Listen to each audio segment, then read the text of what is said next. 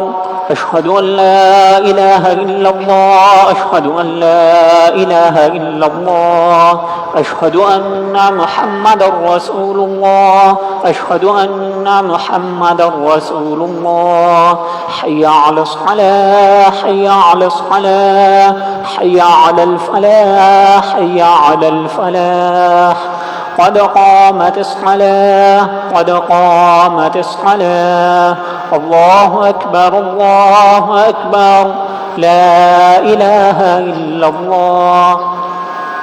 الله أكبر.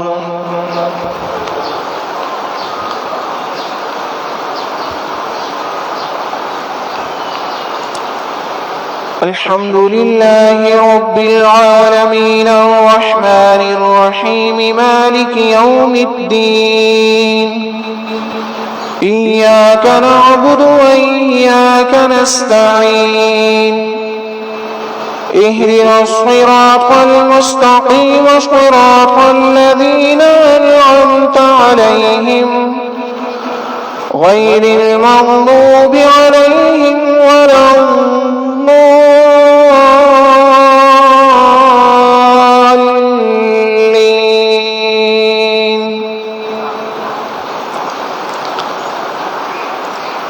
والشمس وضحاها والقمر إذا تلاها والنهار إذا جلاها والليل إذا يغشاها والسماء وما بناها والأرض وما طحاها ونفس وما سواها فألهمها فجورها وتقواها. قد أفلح من زكاها وقد خاب من دساها. الله أكبر.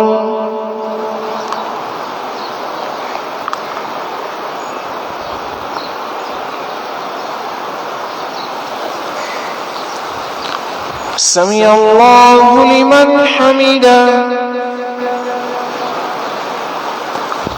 الله أكبر.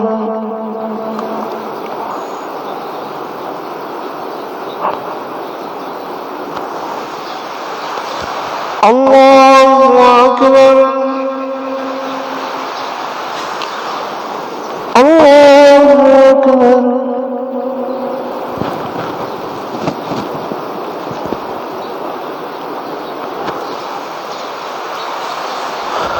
الله أكبر. الحمد لله رب العالمين الرحمن الرحيم مالك يوم الدين. إياك نعبد وإياك نستعين اهدنا الصراط المستقيم صراط الذين أنعمت عليهم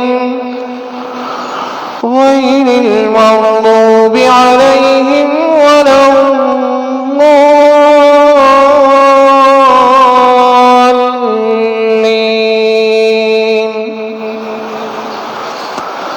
كذبت ثمود بطغواها إذ انبعث أشقاها فقال لهم رسول الله ناقة الله وسقياها فكذبوه فعقروها فدمدم عليهم ربهم بذنبهم فسواها ولا يخاف عقباها. الله أكبر.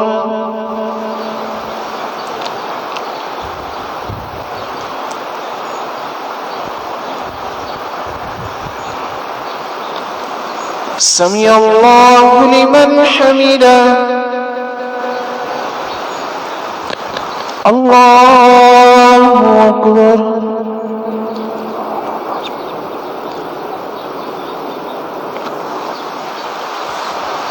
الله أكبر. الله أكبر.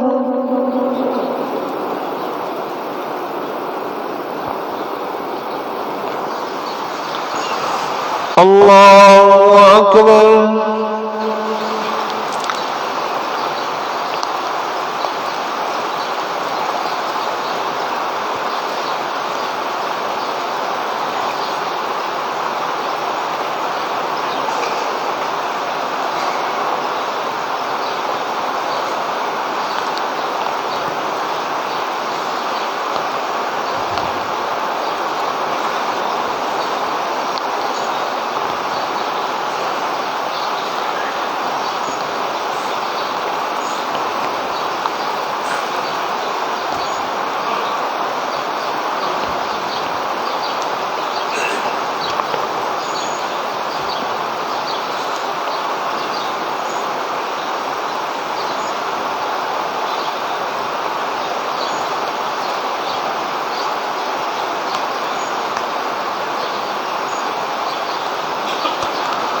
السلام عليكم ورحمة الله.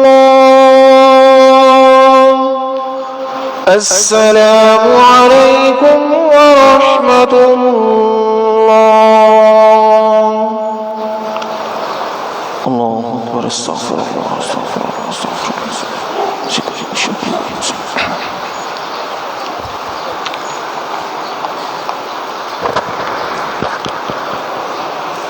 اللهم أنت السلام ومنك السلام تبارك يا ذا الجلال والإكرام. اللهم إنا على ذكرك وشكرك وحسن عبادتك.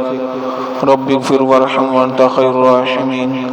اللهم صل على سيدنا محمد وعلى آل سيدنا محمد وبارك وسلم. ربنا آتنا في الدنيا حسنة وفي الآخرة حسنة وقنا عذاب النار. ربنا لا تزغ قلوبنا بعد إذ هديتنا وهب لنا من لدنك رحمة إنك أنت الوهاب. ربنا إنك جامع الناس ليوم لا ريب فيه إن الله لا يخلف الميعاد. الہ العالمین ہمارے تمام صغیرہ کبیرہ گناہوں کو معاف فرما. یا اللہ وہ گناہ جو دن کے اجالے میں کیے معاف فرما. یا اللہ جو رات کی تاریکی میں کیے معاف فرما. یا اللہ جو کر کے بھول گئے معاف فرما. یا اللہ جو ہمیں یاد ہیں وہ بھی معاف فرما. یا اللہ نیکیوں کی طرف رغبت اور گناہوں سے نفرت ہمارے دل میں پیدا فرما. یا اللہ ہماری سیئات کو حسنات میں تبدیل فرما. یا اللہ ہماری سیئات کو حسنات میں تبدیل فرما. الہ العالمین ہم میں سے جو بیمار ہیں انہیں شفائے کاملہ عاجلہ مستمرہ دائمہ عطا فرما دیجیے. یا اللہ جو پریشان حال ہیں یا اللہ ان کے مسائل غیب سے حل فرما دیجئے۔ اہلیہ ذیشان صاحب، اہلیہ عادل رشید صاحب، اہلیہ شاہد صاحب، ہمشیرہ اویس صاحب، اہلیہ جمال صاحب، اہلیہ اظہر صاحب، جناب بابر صاحب، محمود علی شدید علیل ہیں، اسی طرح ہمارے جملہ جتنے بھی بیمار ہیں ان سب کے لیے دعا کریں کہ اللہ پاک سب کو شفائے کاملہ عاجلہ مستمرہ دائمہ عطا فرما دیں۔ یا اللہ جو پریشان ہیں ان کی پریشانیوں کو دور فرما دیجئے۔ یا اللہ جو اپنے بچے بچیوں کے رشتوں کی وجہ سے پریشان ہیں یا اللہ ان کے جوڑ کے رشتے مہیا فرما دیجئے۔ یا اللہ جو کاروبار کی وجہ سے پریشان ہے یا اللہ ان کے کاروبار میں برکتیں عطا فرما دیجئے۔ یا اللہ ہمارے گھروں میں جو بیمار ہیں انہیں بھی شفائے کاملہ عاجلہ مستمرہ دائمہ عطا فرما دیجئے۔ یا اللہ جو مانگ سکے عطا فرما دیجئے، جو نہیں مانگا لیکن ہمارے حق میں بہتر ہے دنیا کے اعتبار سے آخرت کے اعتبار سے یا اللہ وہ بھی عطا فرما دیجئے۔